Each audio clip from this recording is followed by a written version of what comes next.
હવે વાત કરી રાજકોટના ખેડૂતોની કે જ્યાં ભાદર ડેમનું પાણી કેનાલની સફાઈ કર્યા વગર જ છોડી દેવાતા ખેડૂતોમાં નારાજગી જોવા મળી રહી છે।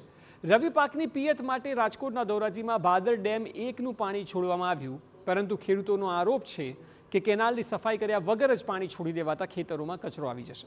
કેનાલની આજુબાજુ પણ જાડી ઝાંખરા ઉગી નીકળ્યા હોય તેવા દ્રશ્યો જોવા મળ્યા। સાથે જ 1 મહિનાના વિલંબ બાદ પાણી છોડાતા ખેડૂતને ઘઉં, ચણા, જીરું સહિતના પાકને નુકસાનની ભીતિ સેવાઈ રહી છે। સાંભળીએ શું કહેવું છે ખેડૂતનું।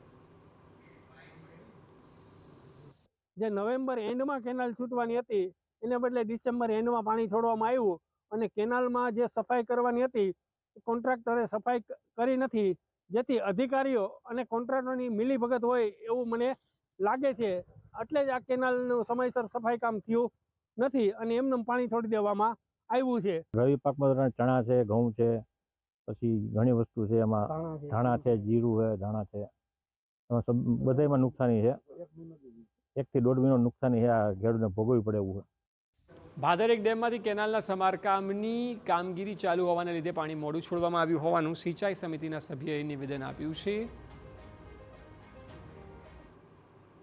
હવે કેનાલી લોકોને છોડવી હોય તો મંજૂરી લેવી પડે। બીજા નંબરમાં જ્યાં છોડવાનો હુકમ કર્યો સરકારમાંથી મંજૂરી લઈને, તો કેનાલની અંદર પાટિયામાં થોડોક ફોલ્ટ થતા પાટિયા ઉચકતા નહોતા, એટલે એનું ટેકનિકલ કારીગરોને બોલાવી અને પાટિયા ઊંચા કરી અને કેનાલ છોડી।